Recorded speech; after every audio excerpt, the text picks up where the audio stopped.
Hi అండి అందరికీ. మా హస్బెండ్ ఉండే రూమ్లో అయితే వాళ్ళ రూమ్మేట్స్తో కలిసి అప్పుడప్పుడు నాన్ వెజ్ కర్రీస్ అయితే ప్రిపేర్ చేసుకుంటారంటండి. ఇంక ఇవాళ అయితే ఫిష్ కర్రీ అయితే ప్రిపేర్ చేస్తున్నారంట. ముందుగా అయితే చేప ముక్కలకి ఉప్పు, కారము, పసుపు వేసేసుకొని మ్యాగ్నేట్ చేసేసుకొని పక్కన పెట్టేసేసుకున్నారు. తర్వాత బాండీ పెట్టేసేసుకొని తగినంత ఆయిల్ వేసేసుకొని పోపు గింజలు వేసుకొని చిట్టుపల్లాని తర్వాత ఉల్లిపాయ ముక్కలు, వెల్లుల్లి రెమ్మలు, కరివేపాకు అయితే వేసేసుకున్నారు. ఉల్లిపాయ ముక్కలు కొంచెం కలర్ చేంజ్ అయిన తర్వాత తగినంత కారం వేసుకున్నారండి. ఆల్రెడీ చేప ముక్కలకి ఉప్పు, కారం, పసుపు పట్టించారు కాబట్టి దీంట్లో చూసి వేసుకుంటున్నారనమాట.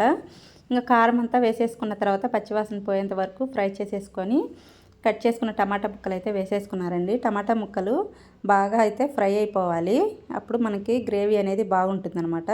చింతపండుని ముందుగానే నానబెట్టేసేసి పక్కన పెట్టేసేసుకున్నారండి. ఇంకేమైనా జెంట్స్ అయితే అసలు నాన్ వెజ్ కర్రీస్ అయితే చేయడంలో దిట్ట అని చెప్పుకోవాలండి. నలభీమ పాకం అంటారు కదా, మామూలుగా కూరగాయలతో చేసేది ఒక ఎత్తండి. ఈ విధంగా నాన్ వెజ్ కర్రీస్ అయితే సింపుల్గా చేసేసుకుంటారు. రూమ్లో ఉండేవాళ్ళు ముగ్గురు కావచ్చు, నలుగురు, ఎంతమంది ఉన్నా ఈజీగా చేసేసుకుంటారనమాట. ప్రాసెస్ అయితే కొంచెము ఈజీ అనిపిస్తుంది. ఇంక ఇప్పుడైతే బాగా టమాటాలు అయితే మగ్గిపోయాయండి. చూస్తారు కదా, చింతపండు గుజ్జంతా కూడా ఇప్పుడు ముందుగా నానబెట్టేసేసుకుందాం. చింతపండులోంచి గుజ్జంతా తీసేసుకొని టమాటాలు అయితే మగ్గిపోయాయి అన్నమాట. ఇంకా గుజ్జంతా పోసేసుకొని మీడియం ఫ్లేమ్లో స్టవ్ని పెట్టేసేసుకొని బాగా మరగనిచ్చేసేసుకోవాలండి పులుసు. అప్పుడు టేస్ట్ అనేది బాగుంటుంది.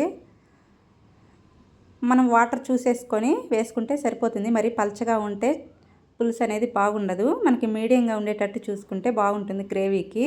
చేప ముక్కలు త్వరగా ఉడికిపోతాయండి. ఇంకా చేప ముక్కలు వేసిన తర్వాత స్టవ్ని హై ఫ్లేమ్లో పెట్టేసేసుకుంటాం కాబట్టి ఇంకా వాటర్ అయితే ఎక్కువ పట్టవు అసలు చేపల పులుసుకైతే. ఇంకా పులుసు అంతా కూడా పోసేసుకున్నారండి. వాటర్ అయితే ఎక్కువ వేయలేదనమాట. మోయినంగా చూసేసుకొని ఇంకొన్ని వాటర్ కూడా యాడ్ చేసేసుకున్నారనమాట. ఇంకొన్ని వాటర్ కూడా వేసుకొని ఇంకా పులుసుని అయితే బాగా మరగబెట్టుకోవాలి. మరగించుకుంటే బాగుంటుంది. ఇంకా సాల్ట్ అయితే చూసుకొని అడ్జస్ట్ చేసుకుంటున్నారనమాట. చూసుకొని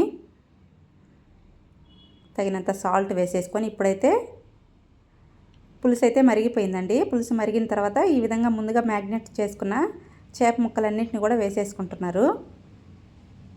మరి పలచగా ఉంటే బాగుండదు కాబట్టి గ్రేవీ ఈ విధంగా ఉంటే మనకి రైస్లోకి, సంగట్లోకి, దేంట్లోకైనా కూడా చాలా బాగుంటుందండి చేపల పులుసు.